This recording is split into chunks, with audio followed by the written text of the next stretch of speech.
What up, guys? Your boy Quake back with a brand new episode of the Diverse Mentality Podcast, number 264, powered by the one and only Golden Eagle Energy Drink. They're sponsored this whole season 4 of the podcast, so please show them love and support at drinkgoldeneagle.com/DMP. The link is in the description below. If you're watching this, if you're listening to the audio, just go to drinkgoldeneagle.com/DMP. Get you a 24-pack, man. If you enjoy energy drinks, why not, man? But let's get into it. And, you know, I've had this saying stuck in my head for the past week. And it's big, beautiful titty, big. Like, bro, I'm tired of hearing that shit. Like, I'm tired of hearing that in my head. Big, beautiful, big butt naked titty, big the sky, you know? Like, I'm like, bro, I gotta, because I've been bumping the Vultures album. And yes, I'm gonna give you guys a review at the end of this episode. And I want to talk about when I'm going to do the live episode of the podcast. And I figured out this is the date that I want to do it on. So this is the date. So Friday the 23rd. So this upcoming week, you guys got this episode for a reminder and Thursdays. Friday the 23rd. Because I'm facing some issues with the OBS system, it's having those issues of going live. If I can't make it work, I'm going to be gone March 1st. So I can't do Friday, March 1st. But if I can't make it work, I'll do March 8th live. And then we'll go live again that same month of March on March 29th. So that I'm going to try to make it this 23rd. If I can't get it, just pay attention to my social medias, you know, and I'll probably keep you guys updated on the Thursday episode of the podcast. But if I can't go live because I'm facing I don't know what it is with this system. I tried restarting it. I tried reinstalling, doing things. I'm still facing issues with it. Back when I did the Lloyd Banks live stream, I had the same issues. So I'm going to try for Friday the 23rd, February. If not, I will try March 29th. Sorry, not 29th. March 8th and 29th. So we'll do both. We'll do, since I missed this month's live, if I can't do it this Friday, we'll do it twice in March to make up for it. And yeah, I want to set up a type of show that you guys can call in. You know, I'll give you guys the number and all that. I'm going to see if I can figure it out to set up. More than likely, probably not. I mean, I'm gonna be honest with you guys. Yeah, let's aim for March 8th. I apologize. We'll aim for March 8th. I'll try for the 23rd, but more than likely March 8th will be the time. I'm gonna be gone March 1st, so I would love to do it then. But Friday, March 8th is more than likely what's gonna happen. And then March 29th as well. So I'll look into that. Try to get this thing fixed. I tried the past couple of days figuring out what's going on with it, but still facing issues. Going on forums trying to figure out what's going on. I hate when I have like technology problems because this is what I wish I was really, really rich for, so I could just hire people and I don't have to worry about any of this other extra stuff. I can just kind of do what I like to do, and that's it. But hopefully one day I get to that level where I can just hire people to deal with all the technology issues because I'm tired of dealing with them and having to work them through every single time. So, yeah, I'll keep you guys updated on the next episode. Probably more than likely March 8th will be the time when we go live. I know it's disappointing, but good news is I got the Vultures review, so I will be reviewing the Kanye album at the end of this episode. So let's get into the news. Let's see what is going on in the news cycle.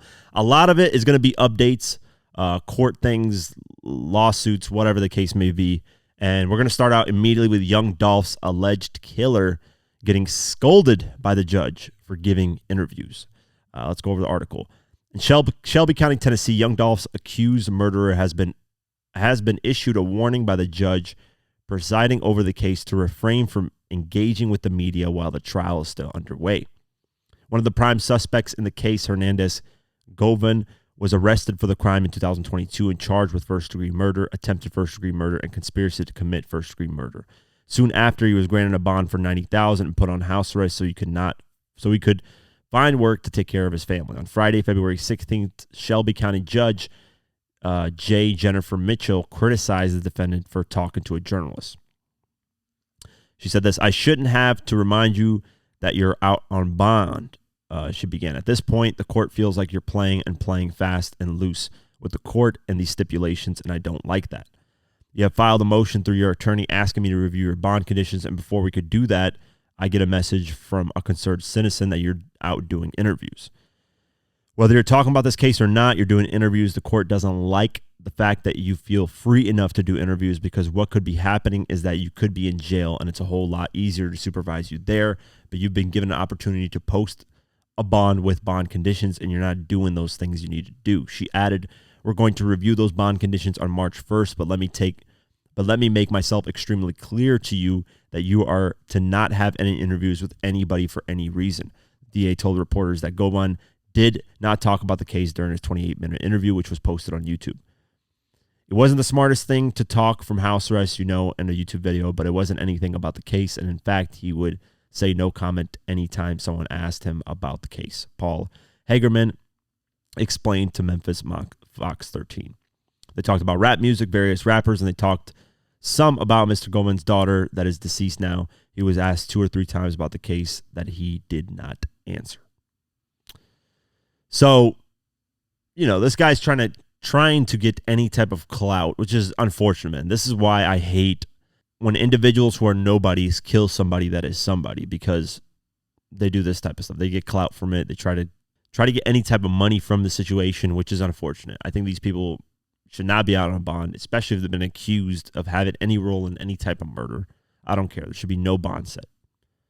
Until everything gets settled and figured out, then you're free as a bird if you didn't do it, or you're caged up like a bird if you did do it. So it's one of those sad situations where, the person that murders the hardworking individual that actually built their name gets a lot of attention and clout from that person they killed. And we've seen it over and over again, thousands of times. So fuck these individuals that did this stuff. Stop giving them attention. That's why I never mentioned the guy who killed Nipsey Hussle in my Nipsey Hussle documentary, because I didn't want to give him any clout. He doesn't deserve any attention. The guy did not work hard at all to have his name attached to Nipsey Hussle. The guy did something wrong to get his name attached to Nipsey Hussle. He's a sucker, a loser, pretty much, to get his name attached to somebody who worked their whole life to build up their name, to get the recognition that they got. So, yeah, we'll keep our eye on this, and, at least he didn't talk about the case. So that's something that could help him out in this situation. Speaking of crazy twists and turns, man, because a lot of these cases have been having insane things come up and different things, and people trying to, intertwine in this and say this and that. The YSL Rico case, something happened that caught the internet by storm, and it's that the defense attorney, yes, Young Thug's defense attorney, was arrested in the courtroom on gang-related charges. Think about that.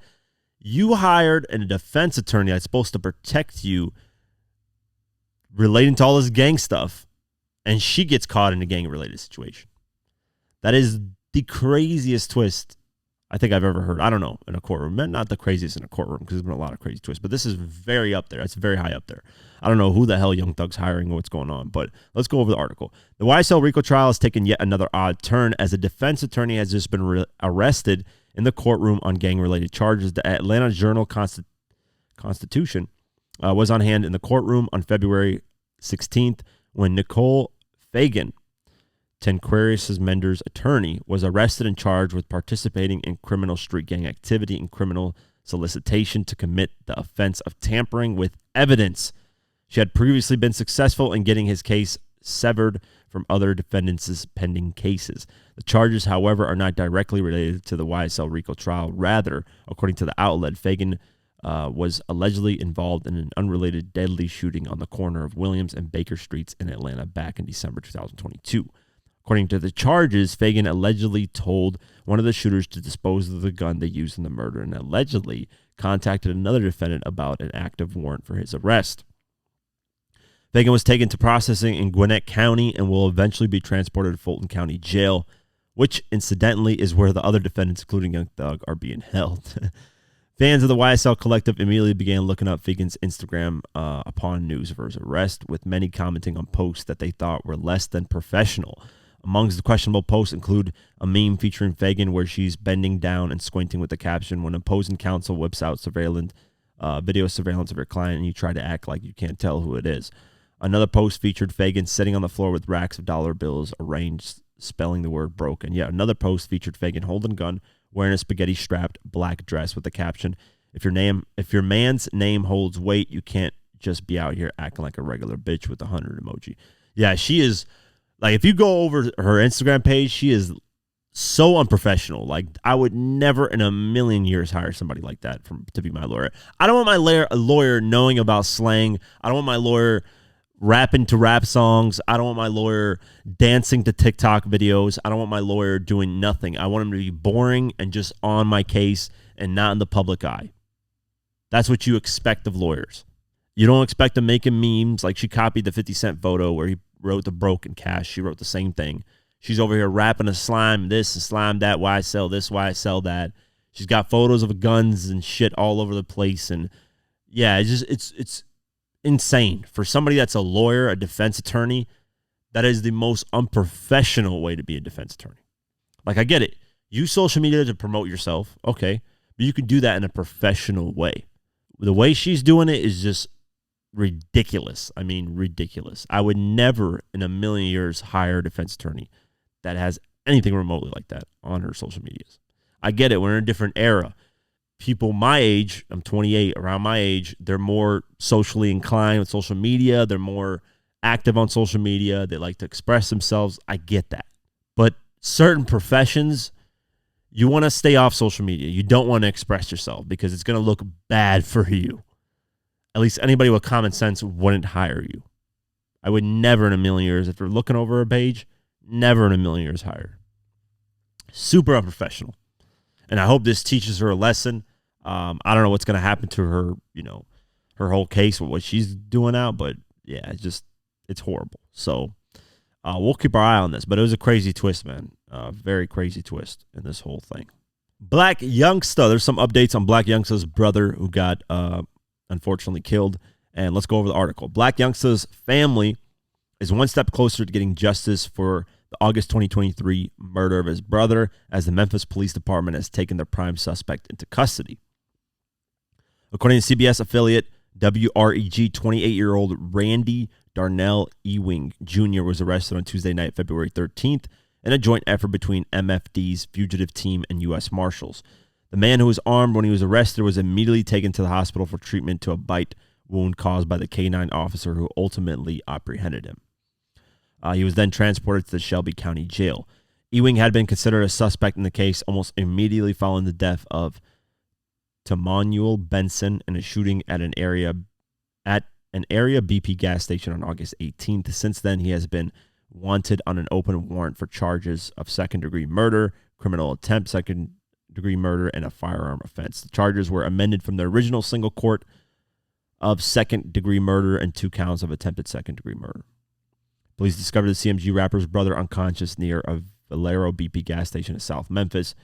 Tamanuel was then rushed to Regional 1 Hospital, but was pronounced dead upon arrival. Blac Youngsta spoke out for the first time following the tragedy on August 20th, stating he would make the world pay for what happened and that he is ready for whatever come with the shit.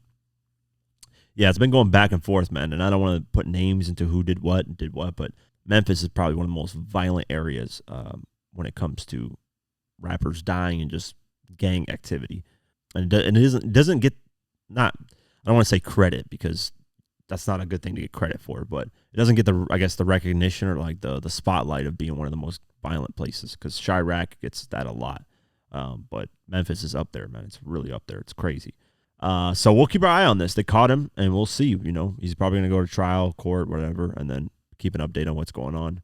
I'm sure Blac Youngsta, is happy and his family's happy that some type of justice is happening. But, sad situation overall. Puffy, a.k.a. Diddy, has hired a top lawyer, someone that's representing I don't know how to pronounce it. I always mess up her name. Ghislaine Maxwell, which is the woman that was married or dating Jeffrey Epstein with the whole, sex island stuff. So Diddy has apparently hired the same person. So Diddy has called in the legal big guns for his current sexual assault case, hiring Bobby Sternheim to replace New York City Attorney Jonathan Davis to represent him in court. According to court documents obtained by Hip Hop DX, Sternheim filed her notice of appearance with the Southern District of New York on Thursday, February 15th. And Sternheim, a former president of the New York Women's Bar Association, previously made headlines for defending Ghislaine Maxwell, the infamous associate of the late Jeffrey Epstein, in her sex trafficking case. According to New York Post, Sternheim also previously represented Osama bin Laden's henchman Khaled Al-Fawaz in his 2015 trial over the 1998 U.S. embassy bombings in Africa that killed more than 200 people. This was filed back in November. Remember when Diddy was getting all these lawsuits and sexual assault lawsuits and cases? Started out with Cassie and then just spiraled onto a bunch of people. So Diddy's going to be spending a lot of money and a lot of time defending himself in a lot of these cases. So that's why we're not really seeing much of Diddy, man. The guy's kind of just went MIA. He would have probably showed up to the Grammy Awards. He would have showed up to a lot of different things. But he's laying low because, getting accused of all these things is not a good look. I'm sure he's embarrassed and, we'll see what happens with a lot of these things. But he's definitely hiring the best of the best. I mean, this person is taking anybody. Look at this. Like Osama bin Laden's henchman she took. Yeah, so this person took literally Osama bin Laden's henchman, Giselle Maxwell, and now Diddy. Like, that's insane company to be a part of. But some lawyers don't care. That's why I say I just can't be a lawyer because my morals will have too much to say when it comes to defending somebody. I get it. You could really, you can defend somebody that was locked up, completely wrong and there's evidence. That's amazing, and you can do that. But then there's people that defend people that they know is guilty, but will defend them just for money because they know the person's rich and that they'll get a big payday out of it, regardless if they win or not the case. I can't do that. If I find out my client is guilty and I know the evidence is there, you're on your own, buddy. Peace out. I don't care what you're paying me. My morals just could not do it. So that has nothing to do with the Diddy case. I don't know if he's guilty or not. I'm just saying in general. That's why I could never be a lawyer because my morals will play way too much of a role into it before I could even defend anybody. I'd have to fucking know for a fact this guy's innocent. So, yeah, we'll keep our eye on this.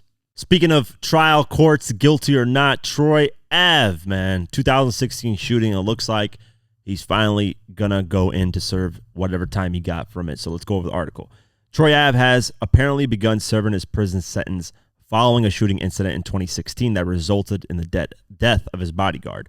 The Brooklyn rapper and podcaster Taxstone got into a fight at a T.I. concert at NYC's Irving Plaza, which resulted in Ave getting shot twice, his bodyguard, Ronald Banga McFadder, murdered, and 2 bystanders injured.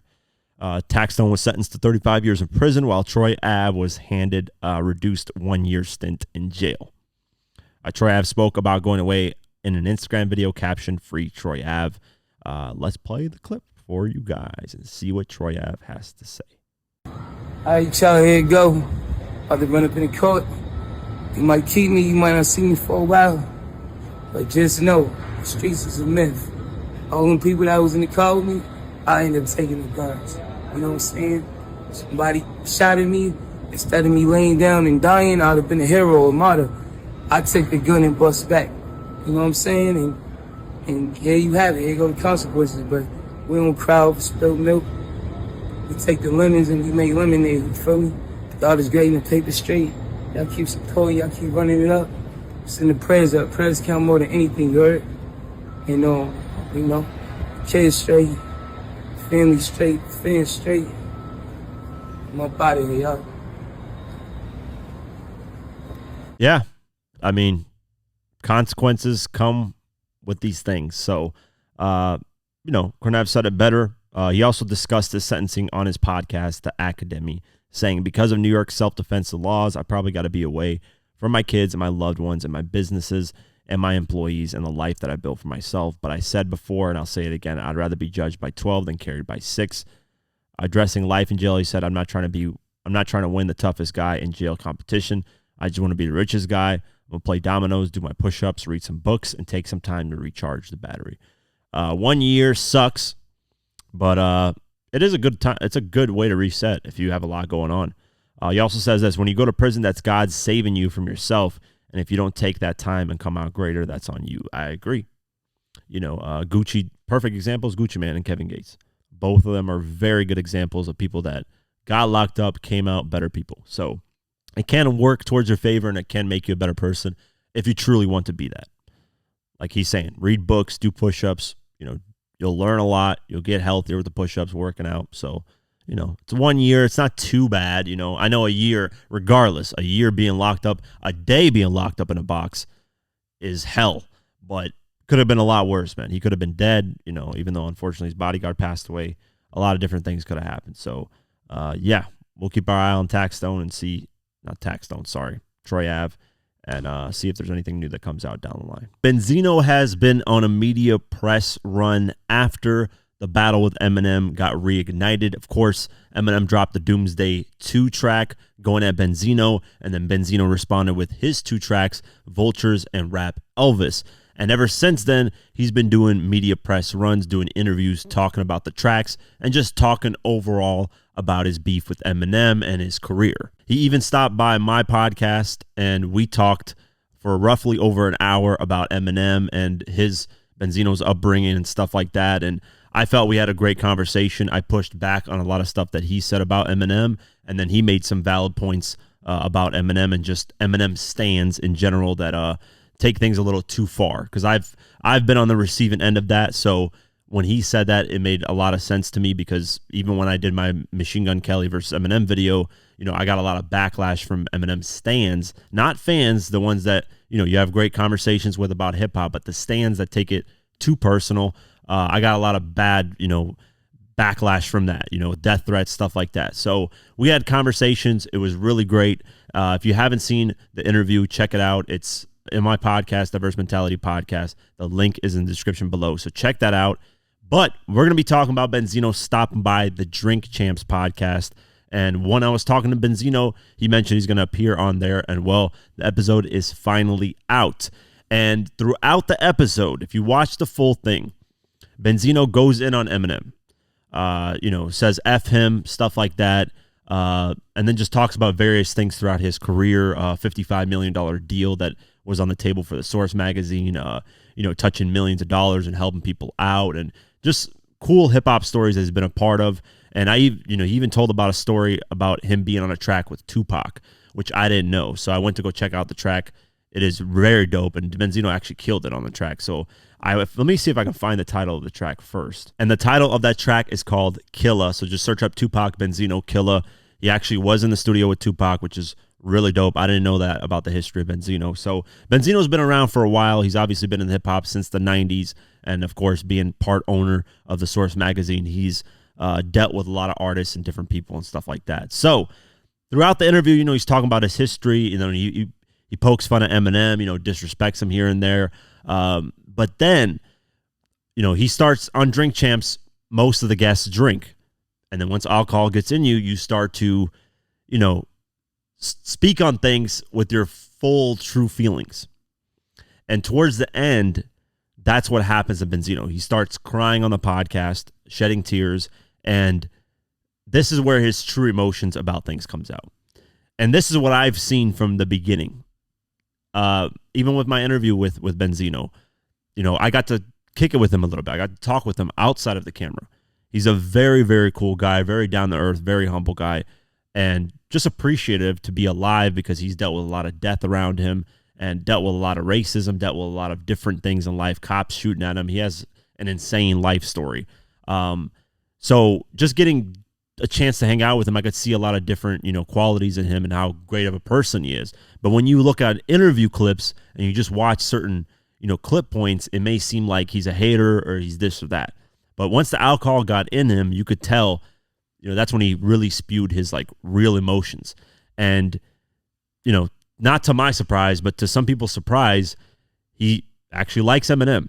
He said, I don't have anything against Eminem. I don't know him personally. And he said that in my interview, because I pushed back and said, hey, why are you, attacking Eminem for what his stands, let me scratch that out. Not the fans, but the stands are doing. Because the stands are the extreme ones that go overboard and attack and attack and attack. That's not all of Eminem's fan base. That's probably 10% of his fan base. But that 10% can be very aggressive, send death threats and call you all kinds of slurs and just be disrespectful straight up. But the other 90% are very cordial, very respectful. And every fan base has that. Every major artist fan base has that. So I'm not just singling out Eminem. Even in my interview with Benzino, I didn't single out just Eminem. But, he talks about, the gap in, hip hop, how it closed the gap between racism. White and black people could enjoy hip hop together. And Eminem, though, got pushed, and he even says it while, he's crying and talking about this. He says it's not Eminem's fault that he got pushed as this white rapper to divide people. And then he goes on to say that, he would love to speak with Eminem face to face, and that he would give him a hug if he saw him, that he has no actual hate towards him. And I've known that from pretty much the jump. Besides, like when the beef was really ignited and they both hate each other, I've known that Benzino doesn't really actually hate Eminem. He's giving Eminem props that he's one of the lyrically the best artists. He just, when he's beefing with Eminem right now, he's trying to be entertaining for people. So he's going to throw things out there. They're going to catch headlines. But that kind of works against Benzino because the blogs are just going to pick up those, and they're not going to pick up, the actual good things he says. And that's the unfortunate part about trying to be entertaining. It's like Game. The Game does the kind of same thing where he'll throw out things just to be entertaining, but he doesn't, most of the time, he doesn't really feel that way. So, Benzino lets out his feelings. I'm going to let you guys watch the clip, and then I'm going to talk about more, what I think about it. Y'all don't understand. Hip-hop brought us together. I don't hate Eminem because of his color. I don't hate you people. I don't fucking hate it. I've been misunderstood my whole life. My mother's gone. She loved me. I'm not a bad person. I love hip-hop. Hip-hop isn't black against white. All my niggas are dead. I've been shot a few times. They're in jail. We're in a society that white America don't give a fuck about us, and hip-hop saved us. Hip-hop made white people believe that we was okay, that black people was okay. Hip-hop brought white people to us. And the powers that be didn't want that. They wanted Eminem they wanted white people to buy it to Eminem. Eminem didn't have nothing to do with that. He was just used, and he didn't have nothing to do with that. Come on, Jay-Z's speech. Jay-Z, you're my fucking idol. One of my idols.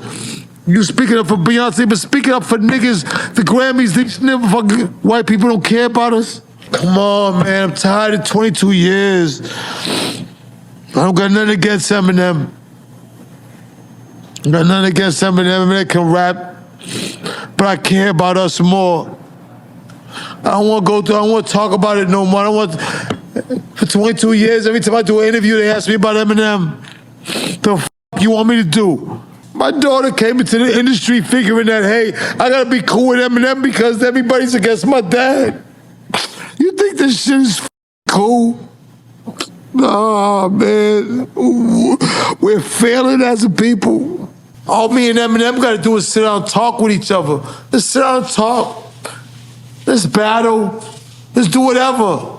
But let's at least face to face meet each other. If that was to happen, would you give him a 5? Fuck it, man. I'd hug him. You don't gotta clap for that. Oh, fuck that. I'd hug him. 22 years has been nothing but Eminem. It's not the man. Whatever Eminem thought back then, people evolve and they progress. All I ever wanted to do was meet dude.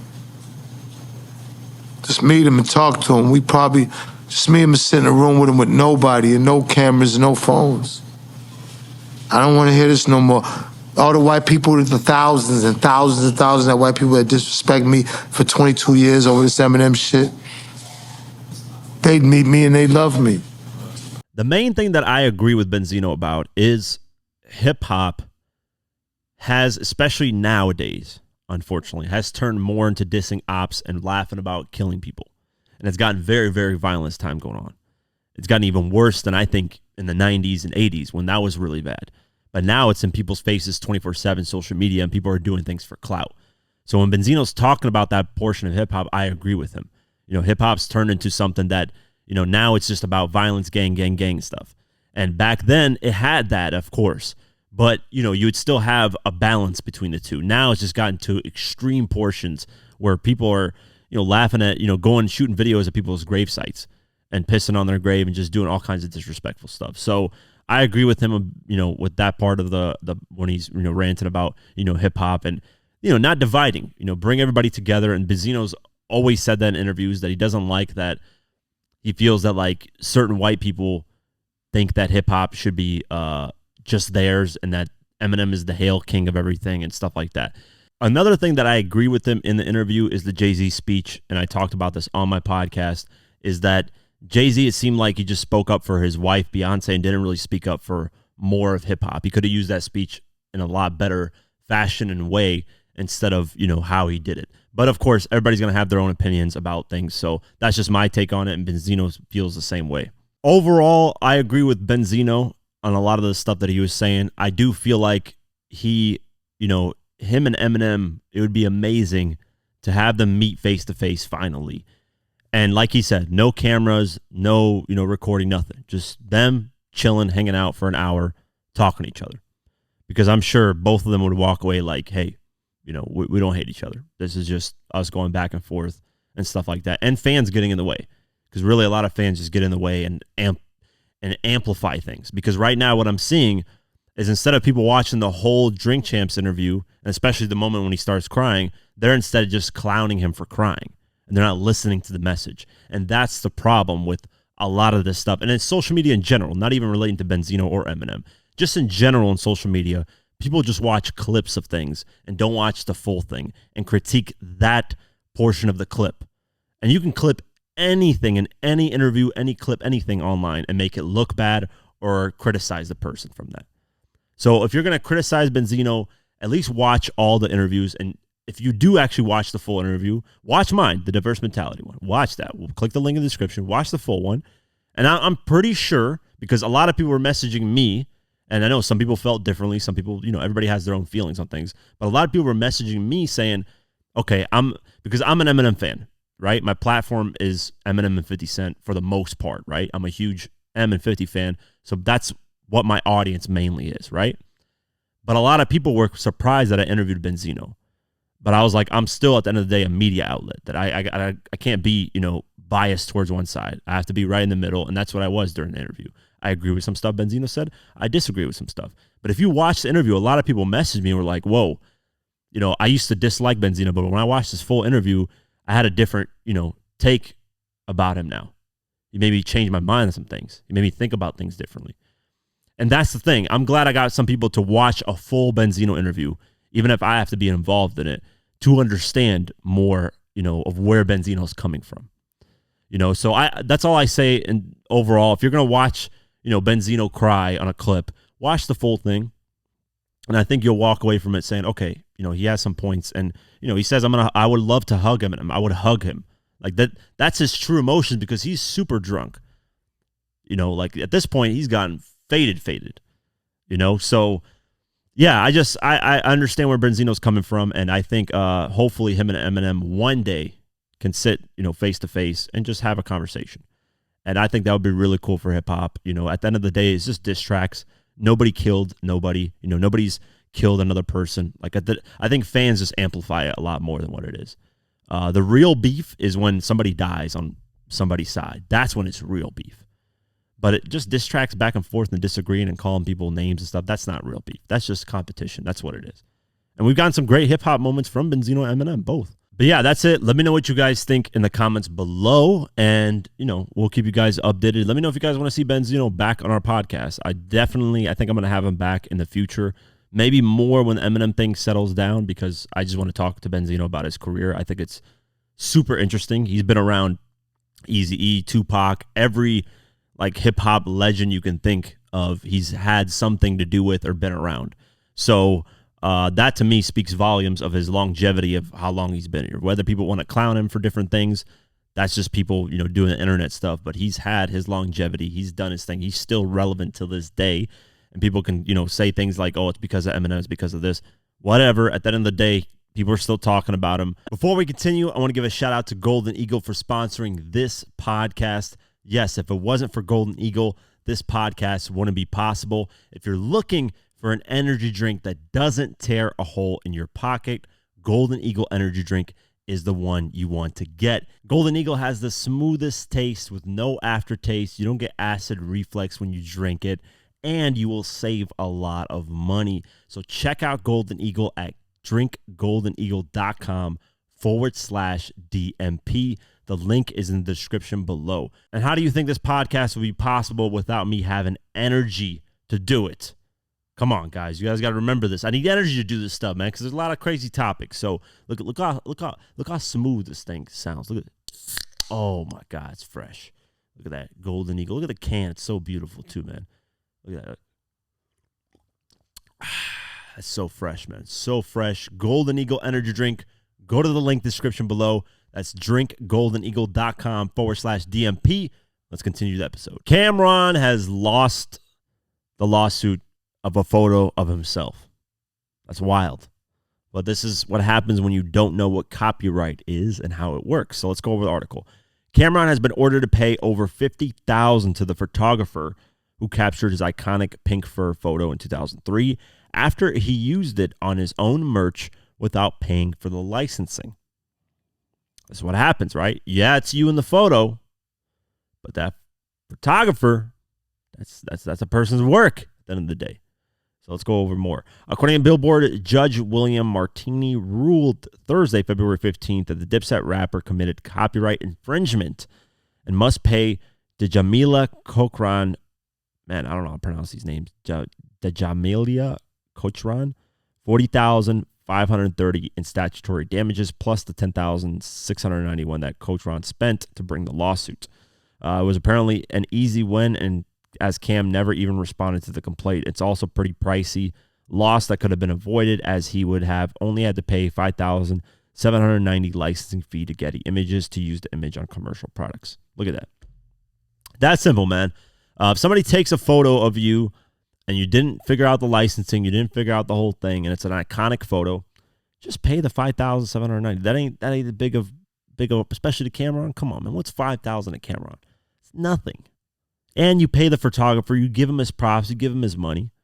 Like, what's I don't understand. I don't either Cameron didn't get told about this at all and had no idea, and he just used the image and didn't know, or he was trying to, be slick with it and take the image and not, pay the photographer. I hope it's not the second one, but I'm just hoping he was naive to it, ignorant to it, and didn't know. Because sometimes you're not, you don't know these things, you don't know where the photo came from, you don't know that. But, I mean, as a businessman at this age, he should be like, okay, what is this photo? Where is it from? Is it licensed? Are we okay to use it? Because, yeah, it's you on the photo, but because you're a public figure, it works differently. It's different laws apply to public figures and, stuff like that. So, Jay-Z had his whole lawsuit with Jonathan Mann, legendary hip-hop photographer, and that, ended in its own way with the photographer basically winning for the most part. So, as previously reported, photographer Djamila Rosa Courtroom filed a lawsuit against the Harlem rapper and Dipset Couture LLC in 2023 for the copyright infringement, claiming she owns the copyright to the image. The photo in question was taken in Mercedes-Benz Fashion Week in February 2003 and shows Cameron wearing a pink fur coat and matching hat while holding a pink flip phone.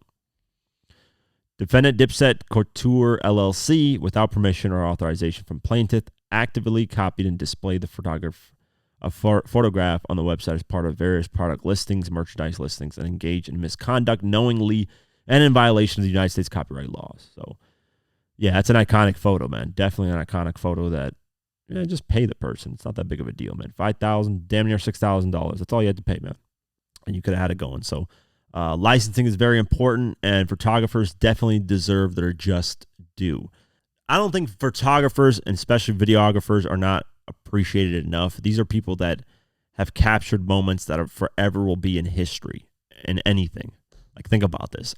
Everything that you've seen online has had some type of videography or photography in it. So think about that. Everything online that you've probably seen has some type of photography or videography in it. And that's shot by somebody, that's edited by somebody, that's recorded by somebody. Somebody had a role in putting it out there. Every photo that you see, every videographer, we don't think about there's actual humans. It's not AI, guys. Now, granted, AI is coming up with some crazy shit.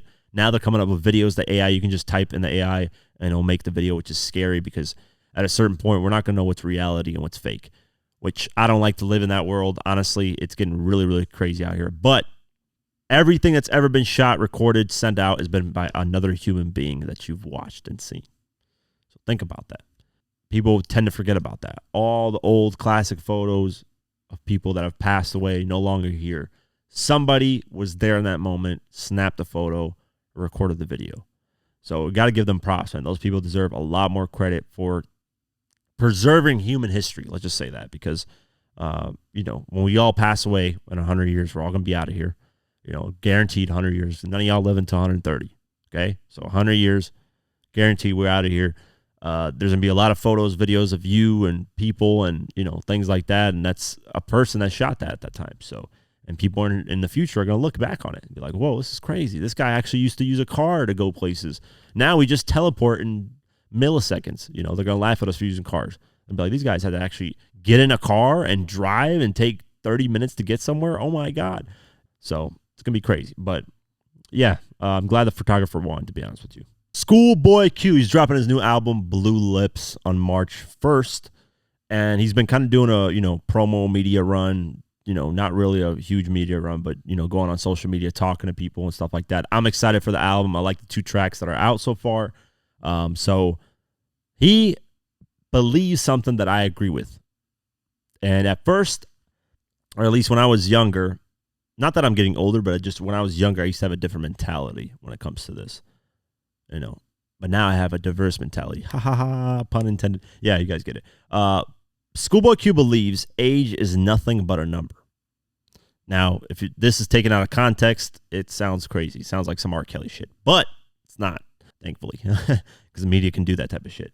He's saying, I'm going to be rapping until I'm 80 years old. It doesn't matter to me what age I am. If I like music, I'm going to be rapping still till then. So there's a person that tweeted at him, said, maybe Schoolboy Q, maybe releasing his best project so late in his career. Everything about Blue Lips is magnificent. Rapping, visuals, and rollout. And then he quoted that saying, late, told y'all on blank face, I'm going out like BB King. I'm rapping till I'm 80 on God. I like that energy, man. I like that energy because he doesn't box himself in. A lot of artists said, the game, you're 38 and you still rapping. I'm 26. Come on, bro. Game, that backfired like a motherfucker. That is something that backfired on him badly. But I think hip-hop's going to have, like I said, over the years, it's become to a point where now there's the younger generation, really young generation that likes whoever they like, Yeet, Playboy Cardi, whatever the hell. There's a middle generation that likes, certain type of artists like Cameron, Dipset, 50, G-Unit, blah, blah, blah, me, basically. And then there's the later generation that likes a lot of the 80s and 90s stuff. There's now a whole separate, it's going to keep growing like that. Eventually, there's going to be those that like the 70s or whatever, the 80s and 90s. They're going to, get pushed a little bit more, and there's still going to be people there, but then it's going to, move on because we're going to get older. As we get older, there's going to be newer generations that come. So hip-hop is going to be a lot more expanded, and it's going to be a lot more accepting of older artists. I mean, just look at it right now. We got Kanye still rapping, Eminem still rapping. How old is Kanye, by the way? That's a good question. I don't even know. He's in his 40s. Yeah, he's 46, he's 4 years away from 50 years old. Eminem is 50 years old. Benzino just dropped this track, 58 years old. Jay-Z's in his 50s. He's going to be dropping music. So we're getting a lot of artists 50s and 60s that are going to be dropping music, and we're still accepting and listening to it. And we're still critiquing it, doing our thing. And that's just going to expand with hip-hop. So I can see years down the line, Schoolboy Q being 80 years old and people still listening to him. Now, I don't know what the fuck you're going to be rapping at 80 years old, maybe having erectile dysfunction, but I don't know what at 80 years old, it's going to be interesting to hear somebody rap at 80 years old. I'm really curious of that. But yeah, I agree with him, man. I don't think age, I think saying, like, I never agreed with Eminem clowning Benzino for his age because Eminem eventually became that age. And I never agree with Machine Gun Kelly clowning Eminem for his age because Machine Gun Kelly is eventually going to become that age. It makes no sense to clown somebody for their age because if you're blessed enough to actually live that long, you're going to become their age as well. So I never understood that. I was on Twitter and I clowned Vitaly for his age. I called him a washed-up YouTuber, old washed-up YouTuber. And I only said that because he does so much immature shit. Like, you would think at his age he would mature by now. That's the only reason I mentioned his age. I said he's an old, 40-year-old washed-up YouTuber. The only reason I mentioned his age is because of the immaturity. That's it. I would never, I don't care that he's 40 years old doing YouTube. If he was doing YouTube at 40, 50, whatever, 60, do it. But just stop doing the immature stuff. You're doing content that is, for fucking 19-year-olds. Grow the fuck up at a certain point, bro. Yeah, so I never understood the ageism or whatever stuff and clowning people for their age. I would listen to Schoolboy Q at 80 years old. I don't care what artist is 80 years old. I'm still going to check them out. Eminem drops an album at 60, 70, still has something to say. Dr. Dre gets 90 years old and still producing. I'm going to be checking it out. Snoop Dogg, whatever, whoever. So, yeah, shout out to Schoolboy Q for speaking and standing on that business. Let's get into it, though. Kanye West. We're going to first be talking about Kanye responding to Vultures 1 getting removed off streaming platforms. So let's go over the article. Kanye West has sent a message to his fans after his joint album Ty Dolla $ign Vultures 1 was removed from streaming services. Since its release on February 10, Vultures 1 has encountered a number of issues, with the track Good Don't Die being removed from Spotify. The entire album was also temporarily removed from Apple Music on Thursday, February 15th, after a complaint was raised by his distributor. Vultures 1 was initially distributed by FUGA, but the company then said in a statement to Billboard that the long-standing FUGA client delivered the album Vultures 1 through the platform's automated processing, violating our service agreement. The album was then pulled from streaming before a new distribution agreement was reached with label Engine, who had also managed the release of Vultures and Talking once again. After the drama, West posted a message on Instagram to his followers saying, with all the streaming platforms taking the album down, go to Yeezy.com to buy the album. Smiley emoji. I agree, man. Direct distribution is a better way of doing it. But yeah, he's faced this album rollout has been terrible. I love Donda 2. I'm mad that it's still on that stupid playing thing, whatever, that thing that Kanye released. I get he was trying to do something different, but people aren't going to buy that thing and then use it just to listen to an album. That would never happen on my end. My friend bought it. Shout out to him. Sounded really cool.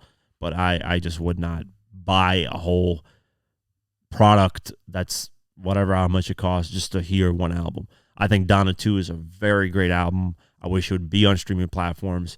Kind of missed the boat on that, especially the Tentacion song, even though that was released as an individual single with X. That was a great album, So Kanye, I salute him for doing this independently and figuring it out, because, at that level, we need more artists being independent and not relying on labels. So with that being said, let's get into my Kanye West Vultures 1 review. Now, I was trying to figure out a system of how to review this album, these albums that I'm going to be reviewing as time goes on. Every album that comes out this year, I'm going to try to review every hip-hop album. I'm going to try. I still got the 21 Savage one to review, Benny the Butcher, Kevin Gates. I will be reviewing. The next one I'm going to be reviewing is 21 Savage, then the next one, Kevin Gates, then the next one, Benny the Butcher. And then I think there's more albums coming out. Obviously, Schoolboy Q and so on and so forth. It's going to be people dropping albums left and right. So let's go over this Vultures 1. I have a system where I'm going to be grading it, kind of. So there's going to be the good songs, there's going to be the bad songs, and then there's going to be the neutral ones. Neutral is me saying that it's a good track, but it also has bad elements, and I don't know. I might end up changing my mind if it's a good or bad track. I know it's not the best thing to kind of have for a review, is to be in the neutral, but these are tracks that I love parts of it, but then I don't know if I'm going to like it because of a verse, because of a sample, because of this, because of that. But overall, it's leaning towards the good side. So these neutral ones mainly lead towards the good side. So let's go over it. I'm going to go track by track, and then I'm going to give you guys my overall review of the album. So Vultures 1 dropped February 10th. It has 16 total tracks. Features from Rich the Kid, Playboy Cardi, Quavo, Lil Durk, his daughter, Donda West, lots of different features, right? So let's go over the intro track, Stars. And this is what I had to say about Stars. So I put it on the good tracks list. I loved it. Very simple track.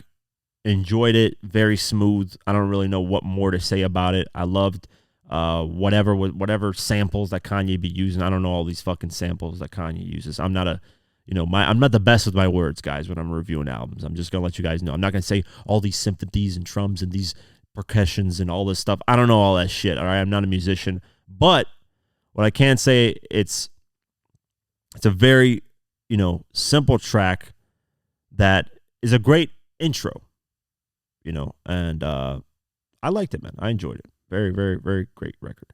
Short in its own sense, but it is what it is. I enjoyed it. I put it on the good tracks list. Keys to My Life. This is on my neutral list. I don't know. I go back and forth on it. I think it had its own things that was good about it, but then, I don't know. This is a really, really neutral track. It's not even good or bad in my eyes. It's just like, I'm kind of, might be on my bad list, honestly, but it's all right. It's an all right of a track. I didn't really find too much time listening to it or really enjoying it. Third track, Paid. This is actually one of the first bad tracks. Very simple track with simple bars with a repetitive ass hook that actually, now think about this. I'm not a fan of Ty Dolla $ign, right? Going into this album, not being a fan of Ty Dolla $ign already puts it at a negative view on my end. But Kanye is such a great musician, great artist, genius in what he does that he can make me like Ty Dolla $ign at certain points. And on this Paid track, he does make me like Ty Dolla $ign on the hook, even though it's a repetitive. It's just it's a melodic hook that I can repeat, to myself, and I like the way it flows. It's very good. I'm just here to get paid. I'm just, it's a very repetitive, very simple hook, but other than that, it's got nothing to offer. I mean, a lot of this album has a lot of bars about, ass, pussy, this, I fucked this girl. Like, it's the same shit with the female rappers where they're talking about men and this and that. I'm tired of just the sex talk 24/7. Kanye's gone through a lot, and he could have used a lot of these tracks or a lot of parts on this album to really touch on a lot of deeper things.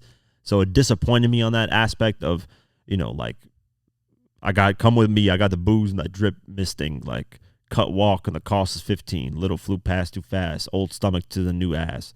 You can't afford you, that's too bad. Like, it was all right, man. This record, yeah, it's on my bad list. It's the first track on my bad list. Next, Talking. Talking.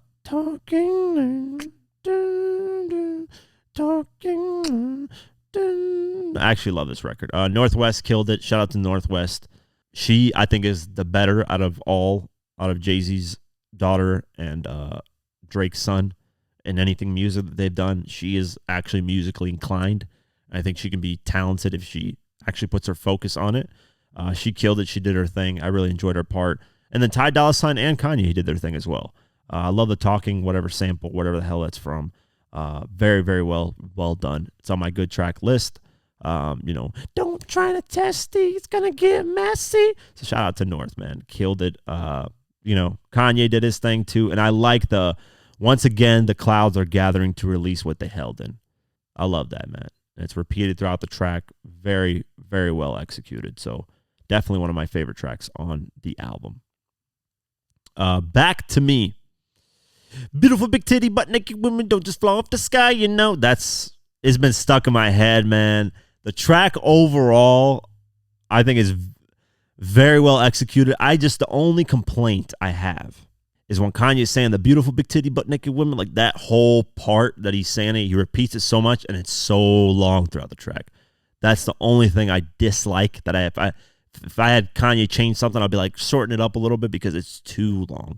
Or make it a hook where it's consistently repeated.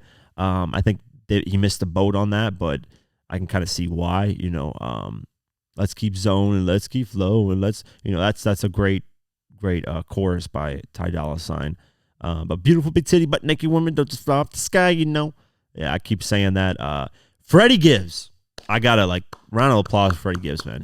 He flowed on this bitch so well. Freddie basically saved this fucking track so much that if it was just this big, beautiful, big titty button, I would have been like, this shit's garbage. But the fact that it's coupled with that, and then you got Freddie Gibbs just rapping his ass off with amazing production behind him, I was really happy with the record, man. At that point, I was like, yeah, this is it. This is probably one of the best tracks on the album, in my opinion. But yeah, shout out to Back to Me with Freddie Gibbs. Even Quavo's on a little bit of the chorus. But yeah. Hood Rat. I hate this track. Repeated chorus or whatever the fuck it is. Constantly repeated. It drowns the record, the Hood Rat stuff. Not a fan of this track at all. It's arguably one of the worst tracks. Verses are letdowns. I think verse 2 from Ye should have been more used. Like the flow and the style should have been more used on the track. but the hood rat repetitiveness was just drowning the track overall. Wasn't happy with Ty Dolla $ign's performance. Production was all right. It's probably the worst track on the album is the hood rat record, in my opinion. So that's where I stand with that. Do It. This track features Nipsey Hussle and YG. I love this track. To me is neutral. I'm more on it's a better side of the track, but here's my issue with it. It starts out with Nipsey, which shout out to Kanye for featuring Nipsey on this. He starts it out, and then the way it transitions to Ty Dolla $ign is very, very dope. That's probably my favorite part about this track. But, and I know people are probably going to, this is just my opinion. I'm not a huge fan of YG. I felt he ruined the track. I'm not a huge fan of YG at all. I think as time gone on, his music's been pretty subpar. I liked him when he first came out with My Crazy Life, his debut album, and then as time went on, his music to me got worse and worse, and I just kind of stopped really listening to him. I think his music, him being on this should have not happened, but, with Nipsey being on it, YG being close to Nipsey, too much of Ty Dolla $ign on this track, by the way, too. Not much of Kanye, and like I said, not a fan of YG. So this track, the more that I think about it, the more I'm probably on the bad track side, but because I like Nipsey Hussle so much, it's kind of more on my neutral side because I have a little bias towards Nipsey when it comes to this track. But yeah, that's my thought on Do It. Track number 8, Paperwork. This track I had on my good tracks featuring Quavo. I love the production. Each artist did their fucking thing on it. Quavo did his thing too. And there's a rumored Lil Wayne version of it that I would have loved to hear. I felt like he would have fit perfectly with the production of this track. I really enjoy this track. It's something that I went back to quite frequently, so that's definitely on my good track list. Track number 9, Burn. This track is on my neutral list. It's an all right track. I like the track because of the R. Kelly line where he says, at the end, he ends off the verse saying, "Man, the world gone mad, heard R. Kelly in the next Balenciaga ad." The reason why I like this is because Balenciaga used children in a sexual nature. And people forget that. It's going over people's heads. People are still wearing Balenciaga. And a lot of this fashion, products do that, unfortunately, very subliminally. And I like the way that Kanye kind of, threw that out there and exposed that back to people's memory and reminded them again. And using R. Kelly to kind of get at R. Kelly while getting at Balenciaga was very well done. But overall, the track is just, it's all right. It's in the neutral for me, like I said. It's not nothing that I was like, wow, this is amazing. But it's nothing that I think is bad. So over time, maybe it'll grow on me. Number 10, Fuck Something. This track was in my bad tracks. It features Playboi Carti. I'm not a fan of Playboi Carti. No, he didn't do this album justice. I can't get into Playboi Carti. Never could, never would. He sucked completely. Production is subpar. Very repetitive lyrics. And then that chipmunk sound effect that Kanye used for his part ruined just the vibe of things. I wasn't a fan of the track at all. So that track was in my bad tracks list. Vultures, track number 11. This track to me, when it first came out, I enjoyed it. But then, I think what made me like this track a lot is because Lil Durk murked it. And I think Lil Durk, that type of production for Lil Durk from Kanye could make one of the best Lil Durk albums of all time. Because Lil Durk has that ability. I just wish Kanye would take a lot of his production and just focus it on another artist. That'd be really dope. Because Kanye on himself does really well, but imagine Lil Durk with that type of production, with Kanye's type of ear. I think it would be really dope. So that's why for me the track is in the neutral. It's not really a good and a bad track. It's right in the middle to me because Lil Durk kind of really carried it for me. I love the production. I think it's perfect. Ye did a pretty good job on his verse as well. So Bump J, it's all right. So that's my kind of take on that, neutral on that. Right, dig like a carnival. This track is hilarious, but it's genius. And I had this track on neutral. I wanted to put it on the good track side, but there's a few things that stop me. The production is amazing. The background, Kanye, this just shows Kanye's genius because this guy literally took the choir that's singing that. He took it from something that was a special Inter Milan football club that sing it. He brought them all in the studio and made them sing that part. You know, she ride a day like carnival, whatever the fuck they're saying. Fucking like perfection. Only Kanye's mind can think of something like this to put into a track. This is why Kanye is viewed as a genius, because of this. It's perfection. But wasn't a fan of Playboi Carti on it. Wasn't a fan of Rich the Kid's verse on it.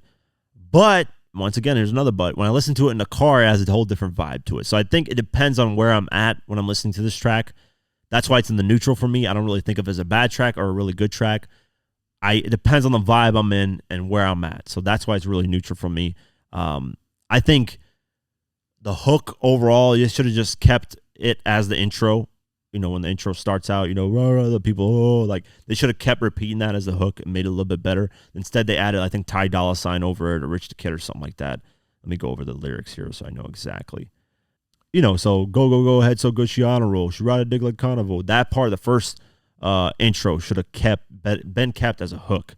I know they said the same thing on the hook, but they had Rich the Kid with the choir, Ty Dolla $ign, and Playboi Carti on the hook added with the choir.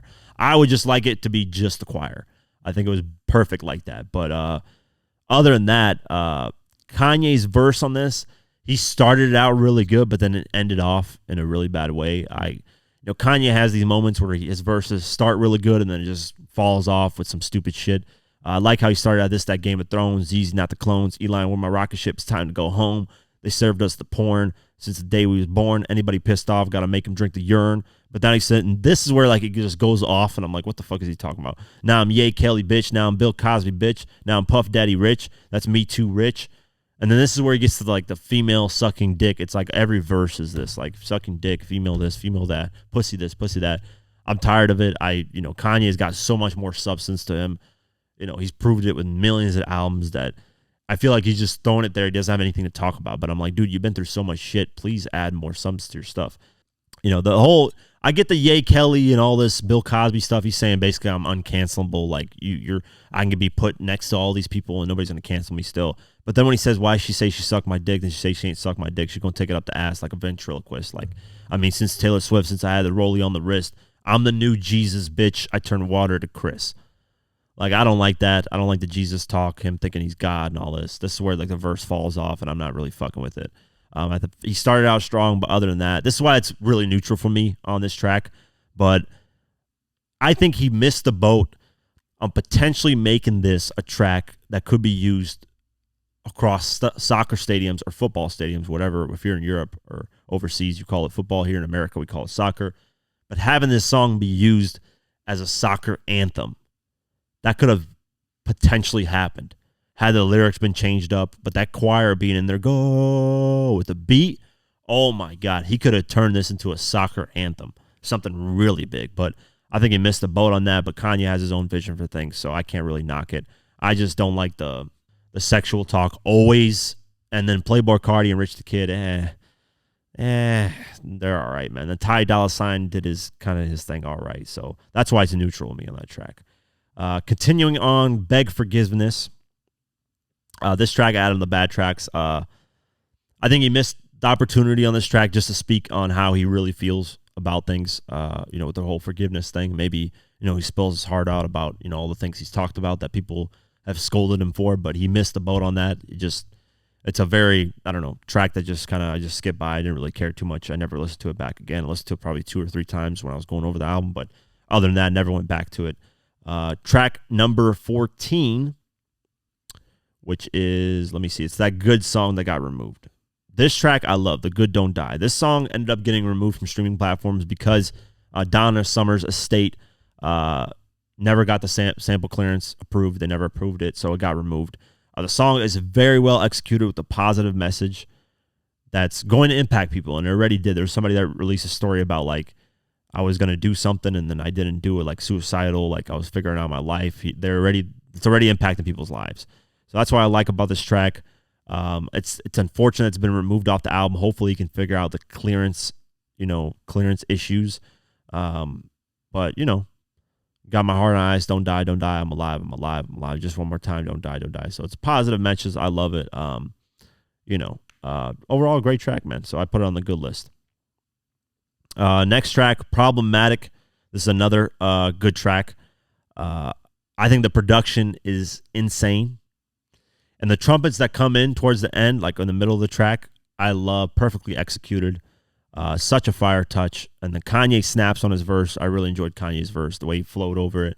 Production just nailed it. Ty Dolla $ign compliments Kanye on this track a lot, which I really enjoyed. He didn't get in the way. I felt like I'm not a fan of Ty Dolla $ign. So a lot of these times when I heard him, I was like, like kind of gets in the way of things. He doesn't really add too much in my opinion, but Kanye can kind of adjust my thoughts on Ty Dolla $ign, which he did. I actually appreciated Ty Dolla $ign more than I thought I would throughout this album. So he complimented Ye on this track very well. So Problematic is on my good tracks list. And then King is another track that was in my bad tracks list. He also could have used this track to speak on more what he's going through. The verses were subpar. It's Kanye with this kind of godlike complex saying that I can't be canceled, which should have been something that he should have spoke on the verses more. He did speak on it a little bit, but then, it starts to girls sucking him off. He says, way she sucked me off, I could be paying for more. How that's Ty Dolla $ign's part. But he says, addicted to my bitch because she acting like a slut. Bring 4 sluts right now. Shut the hell up before you get exiled. And I'm still blah, blah, blah. So it just goes into this, like, I think he just missed on a lot of this stuff, man. Yeah, it is what it is on this track. It wasn't really anything impactful or something that I really, really like to listen to. But that's my review of the album. Let's go over what it is. So I have 6 good tracks, which is Stars, Talking with Northwest, Back to Me with Freddie Gibbs, Paperwork with Quavo, and then Good Don't Die, as well as Problematic. So those are the 6 good tracks I have on this album. Bad tracks is Paid, Hood Rat, Fuck Something with Playboi Carti and Ty Dolla $ign, Beg Forgiveness, and King. Those are the bad tracks that I never went back to, that I really don't give 2 fucks about. And then these are the neutral tracks, which I've been flip-flopping. Keys to My Life, Do It with Nipsey Hussle and YG, Burn, Vultures with Lil Durk and Bump J, and Carnival with Playboi Carti and Rich the Kid. So that's 6 good tracks, 5 bad tracks, and then 5 neutral tracks. And if you look at the neutral tracks, you can put some of them in bad, some of them in the good. So overall, my rating for this album, 6.5 out of 10. A 5 out of 10 would have been right in the middle, neutral, where it's not a good album, it's not a bad album. A 6 to a 7, it means it's a good album. Not great, but good. And then 8 to 9 is a great album, and then obviously 10 out of 10 is classic. Anything below a 5 is just a bad album. So it's in the good category for me. It's a good album. It's not better than Donda 2, in my opinion. I think Donda 2 is better. I think Donda is better. So we'll see. It's the first installment to apparently a 3-part series. So, maybe it'll get better from here. I don't know. Usually sequels for Kanye sometimes don't get better, but to me, I like Donda 2 more than Donda. So, that's, other people's opinion on how they feel about that. But 6.5 out of 10. I think that's a pretty good rating for Vultures 1. Especially considering the fact that I don't like Ty Dolla $ign music that much. And then you got Playboi Carti, which I don't like. And then you got Travis Scott, which I don't like. Travis Scott, I'm iffy. Sometimes I like him, sometimes I don't. And then you got, Rich the Kid or whatever the fuck. I don't know how he ended up on this album, but whatever. Shout out to him. No disrespect there. But yeah, that's how I feel about the album. 6.5 out of 10. And let me know what you guys think of the rating system, man. I'm trying to come up with a system. I think this is good. I think I'm going to switch the neutral tracks, and I just going to have to decide, maybe. Or I might just keep the neutral tracks. I think that's a good little touch where I can flip-flop because people watch my videos, right? And years down the line, they'll mention what I said in a lot of these reviews and stuff. Granted, years down the line, my mind changes. So a lot of these 5 neutral tracks, some might be in the bad, some might be in the good. But this is where I'm at with it. I think Carnival is on the good tracks part, but it's depending on where I'm listening to the track, like I said. And then you got Vultures. It leans sometimes on my bad, sometimes on the good. Then you got Burn. It's in the middle for me. I don't know. That's more maybe on the bad side. Do It with Nipsey and YG's maybe more on the bad side. Keys to My Life maybe more on the bad side. So, that's where I'm at with the 6.5 out of 10. Hope you guys enjoy the review finally after I've said it 90 million times that I'm going to review the album. So that's where I'm at with it. Let's get into new music. Speaking of albums and music, Gunna dropped Bittersweet. Beyonce dropped Texas Hold'em. Yeet dropped 2093, which is an album I want to review because I'm hearing great things about that album. Ariana Grande, Mariah Carey, Yes and Remix. Polo G dropped Sorries and Ferraris. Bryson Tiller dropped Whatever She Wants. NBA Youngboy dropped Case Closed. Schoolboy Q dropped Urine 101. Dua Lipa dropped Training Season. And that's it in terms of tracks that were released. Album sales, back to Kanye West. Shout out to him. Independent. With the album getting removed off streaming platforms, taken on, taken off, tracks getting removed, this, that, so on and forth. He managed to debut at number 1, which is his 11th consecutive debut at number 1, with 152,000 copies sold of the Vultures 1 album. Independently, no label. Round of applause, man. You got to give Kanye props. 152,000 is insane numbers for somebody that's not being pushed by a major label. It's just solely Kanye dropping his music, doing what he wants to do. So shout out to Kanye, man. Great numbers. This is also surprising. Usher debuted at number 2 with Coming Home, and he jumped a lot in sales. He did 91,000 for his album. And considering that his last album basically only did like 30,000, he jumped a lot, man. People were checking for him because of the Super Bowl thing. Perfect timing, perfect marketing, dropping the album right as you do the Super Bowl because it's all over people's playlists when they're checking for your music. So very great numbers. 91,000, debuted at number 2. Number 3, Noah Kanan, Stick Season, 86,000. Number 4, Morgan Wallen, One Thing at a Time with 62,000. Number 5, SZA SOS with 51,000. Taylor Swift, 1989. Number 6 with 51,000. Number 7, Taylor Swift Lover with 49,000. Number 8, Toby Keith, 35 Biggest Hits with 48,000. Taylor Swift, number 9, Midnights with 47,000. And Drake, For All the Dogs, number 10 with 44,000. Number 11, 21 Savage, American Dream with 42,000. Usher got back on the charts with Confessions at number 13 with 35,000 because of the Super Bowl thing. That's pretty cool. Going down the list, Travis Scott, Utopia, number 16 with 33,000. Nicki Minaj, Pink Friday 2, number 23 with 24,000. Drake, Take Care, number 30 with 21,000. That's crazy. SZA, Control, number 34 with 20,000. Metro Boomin, Heroes and Villains, number 37 with 19,000. Rod Wave, Nostalgia, number 38 with 18,000. Eminem, Curtain Call, number 40 with 18,000. Lil Baby, My Turn, number 43 with 17,000. And Kendrick Lamar, Damn, at number 50 with 15,000. That's crazy.